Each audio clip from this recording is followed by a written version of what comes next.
Hello, lovelies. Welcome to Lessons from the Universe with Jennifer Hall. I look forward to sharing my channeled message with you today, and if you love it, please like, share, review, and subscribe. Hello, lovelies. As some of you may know, those of you who follow me on Facebook or whatever other social media, this week's topic is forgiveness. Now, somebody told me once that forgiveness means to give for. Now, I've never been able to find any evidence that that's actually literally true, but I love the idea to give for. To give for myself really is what I think about, right? Now, to get very literal with the word forgiveness or the word forgive, the Old English version, the origin, comes from a word meaning to give up the desire or the power to punish someone. I like the idea of giving up the desire to punish someone because ultimately, if we're looking at life school, right, then if we learn and we grow, we don't need to punish anyone. Quite honestly, if the person hasn't learned and grown themselves, they're going to punish themselves. The universe, karma, whatever you want to call it, the consequences will come. The most really valid understanding of the word for me actually comes from Old Aramaic. Those of you who are biblical at all or have followed the podcast for very long know that the original version of the Bible was written in Aramaic. And the word that they use that we translate into forgive in the Aramaic means to untie. I want you to think about that for a minute. If you forgive, you're untying. And it's not about them, it's about you. You're untying yourself. I mean, get this, okay? Because forgiveness and acceptance are not the same thing. And so often people tell me they just cannot forgive. And I get that if you're actually understanding what it means to forgive. But in most cases, people are not. In most cases, people are thinking that to forgive means to accept. And that is not the same thing. Let's get really literal for a minute and just think about the definition of those words. To accept something, right, means to recognize that the thought, the belief, the action, or whatever it is correct, or to affirm that it is good. I am not asking you to accept anything as correct or good if it is not. What I'm asking you to do is to forgive, to untie. If you look up the definition of forgive, it means to stop feeling angry, to stop feeling resentful towards someone, something, some event, whatever it is. That's a very different thing. That makes forgiveness all about you or me or whoever the individual is. It's not about the other person. It's not about the action. It's about us. At the most, what it has to do with the other person is recognizing that the other person is doing, the best they can, the only thing they knew how to do in the moment, or for whatever reason of screwed upness they are, the thing that came naturally to them, right? I'm not asking you to accept that. I'm asking you to untie, to release yourself from the bonds you have created. All of the negativity that is a side effect of you holding on to your right to be sad or angry or hurt or scarred by the actions of someone else or the circumstances of any particular given situation. Understand, forgiveness does not require confrontation or acceptance. And it's not a pardon, right? It's not a pardon for their behavior. Karma's going to get that. The universe is going to get that. Unless they have really learned and changed, right? The universe is the perfect teacher. It's not your job. Whatever their lessons are to learn, it's not your job. It's theirs and it's the universe. And this is something to let go of. The only curriculum that you have any control over or responsibility for is your own. When you untie yourself, you free up room for more good, You're not wasting thoughts and energy on, are they happy? Are they sad? Do they feel bad for what they have done? None of that matters anyway. You are releasing what holds you back, right? It's what holds you back. Forgiveness is accepting life school. It's accepting that you're here to learn and grow. And if other people weren't assholes sometimes, if things just went perfectly every day, all the time, you'd never learn anything, and there'd be no point for being here on the earth. And so you have to find the space to be gratitude, to have gratitude for character revealed, to have gratitude for lessons learned, for strength derived from challenging situations. One of the times that forgiveness becomes the most palpable and literal and directly perceived and requested, desired thing is people who are in AA and other similar programs in which they are seeking amends intentionally. This is one of the times it gets really messy, right? Because if someone in your life has been really screwed up, and granted, it doesn't have to be connected to these programs at all, but if somebody has been consistently bad, making bad choices, doing things that have harmed themselves and others, there is no way that we want to condone that behavior. And the fear is that forgiveness condones behavior, but that's a misunderstanding. To say, I forgive you, is not condoning behavior. It is stating that you have moved on. And that should be your line of truth. To forgive means to give for, to untie. All you're telling that person is that what they have done no longer negatively affects you. That's what you're saying. Many more of you can say that than have ever allowed yourselves to. If you cannot forgive someone, what you're saying is that it's still affecting you negatively, and that's okay. You are welcome to not forgive them. You can even recognize that they were doing the best that they could. You can recognize that they have changed. You can even be proud of those things, but you can't forgive them if it still affects you. And so if someone is seeking your forgiveness, you can say to them, I can't forgive you because this still affects me every day. That's okay. But if you're not forgiving out of some desire, some need for their punishment, or for them to understand what they did to you, you're the one who's going to be miserable for the rest of your life because you have zero control over that. Zero.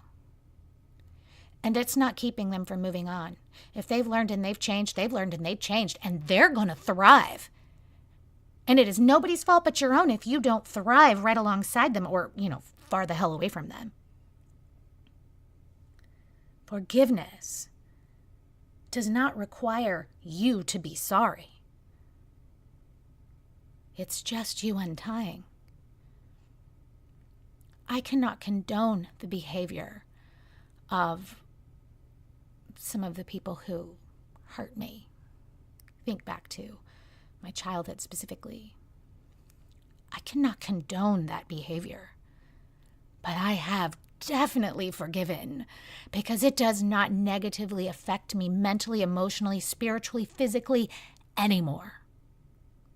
I have learned and I have grown and I have untied. I have let go. If one of these people comes to me seeking my forgiveness, I will gladly give it to them. And in that moment, I will decide if it matters that they understand what forgiveness means or not.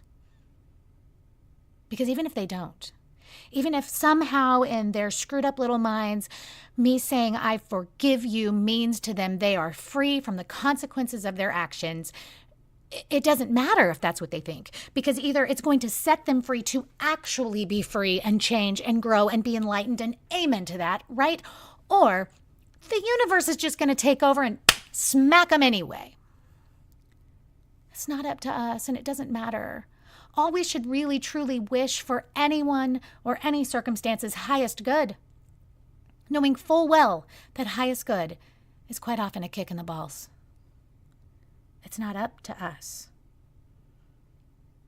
Now, forgiveness doesn't require an I'm sorry. They don't have to apologize to you. They don't have to say, I'm sorry I hurt you. They don't have to say that for you to forgive them. Now, reconciliation is different. That's a different word. It's a different action. It's a different intention. And it does require something different. Restoring a friendly relationship with someone is different. It requires making views and beliefs, at the very least, compatible with each other. And that's not always possible or necessary. Forgiveness doesn't mean that you allow someone back into your life. God, I hope you're smarter than that. I know you are. Sometimes we forgive people, and that's actually what allows us to dismiss them from our lives. The most toxic people in my life are now gone, and I could have never let them go if I needed them to acknowledge what they had done to me, because they're still blind to that. I mean, I pray it's been many years in some cases, and I hope for them that they have grown and changed. In some cases, I believe with all my heart that they have. But I don't want them back in my life. I like my life the way it is. I have untied, and that's all that matters. You can free yourself to not want or need that someone in your life. Even if you do, when you do, reconcile. Entanglement is poison anyway. It disturbs all that you are as an individual. And there's no one in your life you should be entangled with. Not your partner, not even your own children. Entanglement is toxic. Imagine two people drowning in a pool. If they're entangled, they both drowned. What the hell is the point of that? We can be strong side by side. We can be strong separately. And there are some relationships we just don't get to have. It's quite healing sometimes to just say, you know what, it would be nice, but I don't get to have that. It frees us up for our other relationships to fill the void, to have more power, to be better. If that was yours, it would be yours. Don't you get that? If it was ours, we'd have it. And if we don't, it is unnecessary.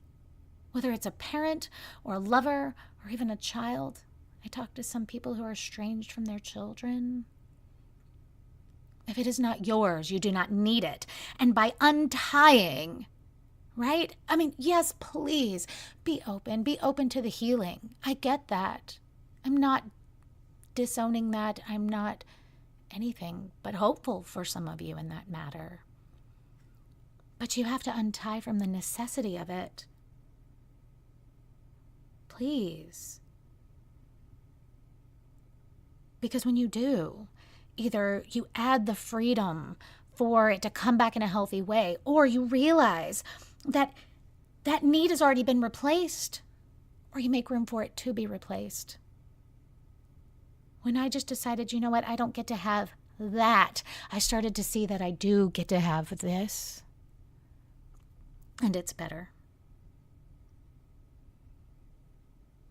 If you don't untie, you'll never get to have what is truly yours. You tie yourself to what is lost or broken, and you can't even see what is new and whole. To forgive is to give for yourself. It is freedom, the freedom to grow and change. And if you say, I can't forgive, what you're saying is no to yourself. You're saying no to yourself. Don't you get that?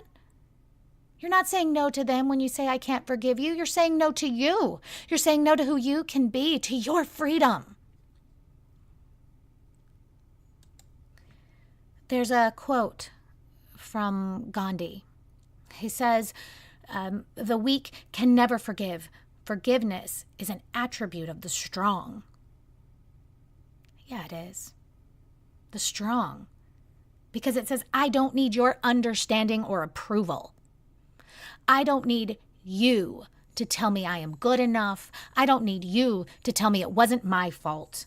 I learn, I grow, I move on. Forgiveness is for you. You alone. For each of us individually. That's what forgiveness is. It's not condoning. It's not approving.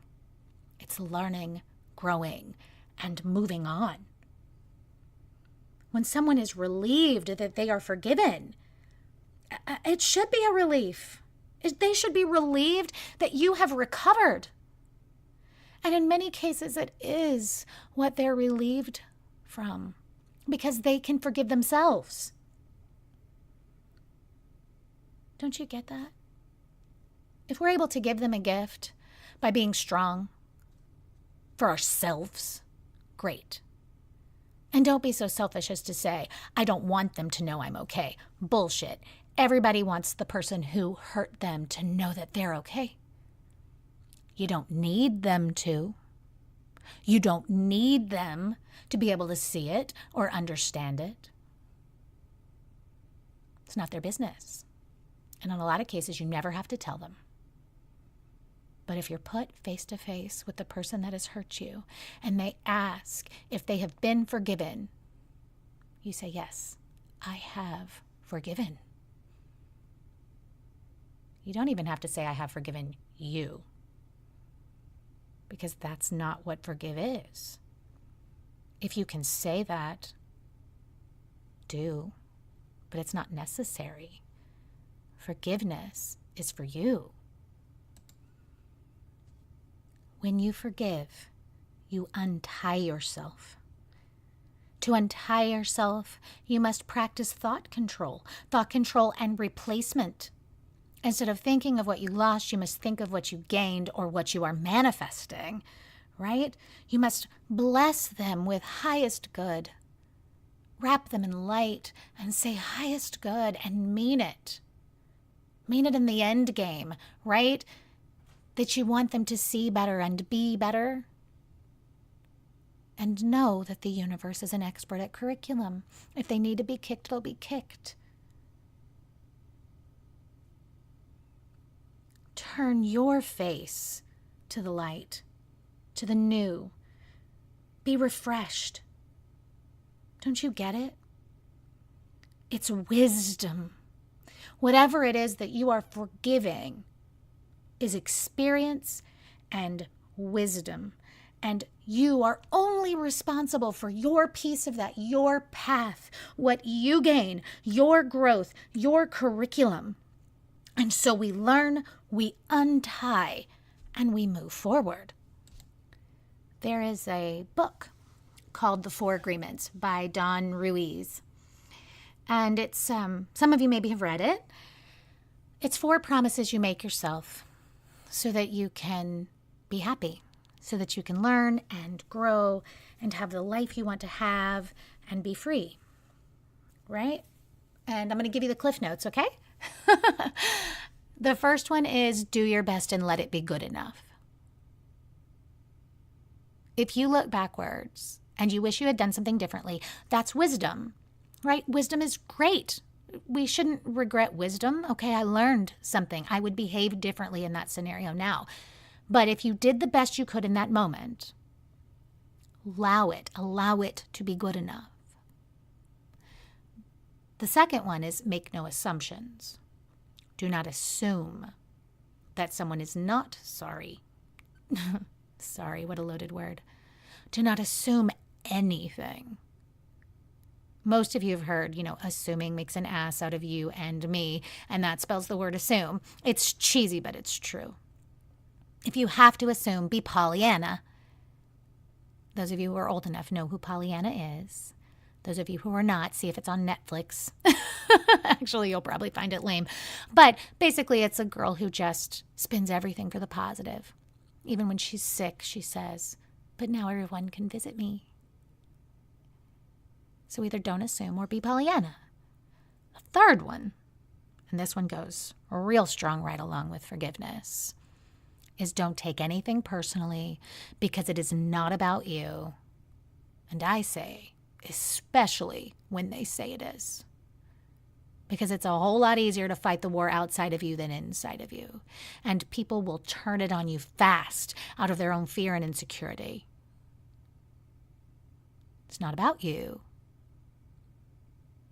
What they did is not about you. Forgiveness is about you. It unties you from what they did. The fourth one's watch your words, because you cannot take them back, and they are creative. The words that you say and the words that you think. Thought control is your freedom. You can hold on to your right to be angry for the events that aspired for the events that happened. You can choose to be angry, or you can let them go and learn and grow. You can untie from the negativity, and you can focus on where you're going, who you are becoming. When you free up that thought, that space inside of you, when you take it away from what is no longer good, useful, productive, and you put it on what is, there are infinite freedoms that you acquire. Claim these. Now, recently, I actually learned, and I think the book's been around for quite some time. Same gentleman wrote a book called The Fifth Agreement. Now, this is news to me. I like it. Not entirely sure about the word choice, but I don't think it matters, right? The fifth agreement apparently is be skeptical. Now, if you get into it, it doesn't really mean be skeptical. I mean, it does mean be skeptical, but it means listen, pay attention, try to figure out what it actually is that other people want. Right? If someone's being ugly, what are they trying to get at? Maybe they just need someone else's approval. Again, we don't need anybody's approval, but some people do. If that's what they're trying to get, if we can hear that, we can understand them better. Right? So the idea is that we figure out where people are coming from, what their goal is. We listen, right? We can hear somebody talk around in a circle before they get to what they're really trying to say. If we listen through all the BS, right? You're having an argument with someone and they start bringing up all kinds of random stuff. If instead of resisting that, you just let it happen, just let it flow and you listen, what's the thread through there? They come around in that circle and they do get back to what the conversation was. It requires patience on your part and untying from the conversation you were trying to have, right? We can choose what to do with that information. We should do it for ourselves and we should do it for others. We can accept others as who they are. Doesn't mean we have to let them in our lives. We can forgive, we can untie, we can move forward. We can accept ourselves for who we are. It's what's the lesson here? I'm going to roll that one around in my head a little while longer. I'm going to let myself think about what it means to be skeptical. When I say listen, when we talk about it meaning listen, it makes more sense, right? Be skeptical that the words coming out of their mouths are the words that they mean. When I really sit down and listen, right, throw my husband under the bus, we're having a disagreement. If I allow the conversation to go where it goes, if instead of thinking about getting him on the topic at hand, if instead of thinking about resolving the issue that started the whole thing, if I listen to everything that he has to say, to all the places his brain goes, if I listen to the words coming out of his mouth, when we land back on what is important, he can hear me. So throughout the process of forgiveness, we can reflect. We can skip it if we want, but if we take a minute to reflect, What was this person actually trying to do? Because, honeys, almost nobody's actually trying to hurt you. That's not their goal. That's just a side effect of their own insecurity, their own fear, their own attempt at self-protection. It doesn't make it okay. It doesn't mean you have to approve it or condone it or accept it as decent human behavior. But it does help you forgive, untie, let go. And then the adage that time heals all things does help, because the farther away you get, the farther away it is. When you truly forgive, the event, the person, the pain floats farther and farther away, because you quit allowing it to be on your mind all the time. We do have to make that decision. We have to think about how we've branded ourselves. I have a lovely client I just saw yesterday. She is an incredible entrepreneur and businesswoman. She also happens to be a young widow. And she's spent years building her career, her brand, her message around the fact that she's a widow. And she's finally decided she wants to be done talking about that. She doesn't want it to be a topic of conversation all day, every day, all the time. She doesn't want it to be the topic of everything that she does anymore. Because the fact that it is always so fresh and so raw and right there means that all these years later, it still feels new. And so she's untying. She's untying, not from him. We don't let go of what we love. Love exists all the time. But she's untying. She's untying her thoughts. She's forgiving circumstance and choices and releasing loss. And she's putting all that thought and time and energy on the life she's building. Which, if you're listening, honey, is pretty freaking fabulous. So let's forgive, you guys. Let's give it up. Let's give it up for ourselves so we can be untied, so we can give up that desire to punish someone or to see them punished, so that we can give up our need to understand what their motivation was, because, guys, it's always self-defense. And we don't have to understand why they felt that that was the only way to protect or defend themselves. We don't have to understand the hole inside of them that they were trying to fill. It's not ours. What they have come here to learn has nothing to do with us. If we happen to step right into the path of their curriculum, or they accidentally stumbled into ours and it affected us, this is not just arbitrary bullshit. There's something for us to learn, and there's ways for us to grow. And that is the bottom line. So forgive, beloved. If you can truly say that this doesn't affect me anymore, if you can truly decide, I'm done spinning this, thinking about this, and every time I catch myself, I will redirect.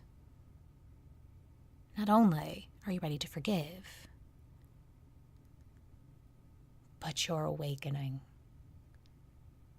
We can awaken. We can think about new things. So much of it is habit. So create new habits for yourself. New habits of thoughts lead to new habits of behavior, leads to new manifestation. And that, my lovelies, creates a whole new world for you and me and everyone else. Until next time, beloved, namaste. Thank each and every one of you for joining me today for this episode of Lessons from the Universe with Jennifer Hall. I appreciate each and every one of you for taking time out of your day to spend with me. If you haven't already found me on Facebook and Instagram, come and find me there and join the conversation. My Facebook family is growing and we want you there with us. If you are inspired by the podcast, please consider clicking the green patron button. Not only will your support help keep us going and growing, but also coming very soon, there will be some patron-only content saved just for those of you that choose to help keep us on the air. If you haven't received word, maybe you haven't been following on social media, I am also offering some educational sessions for people inspired by the podcast that would like to learn and know more. You can find detailed information about that in the About section on my Facebook page. I want to send you each light and love, clarity and wisdom. I know always that whether you realize it or not, there's a little brunette with a podcast who's got your back. Until next time, beloved, namaste.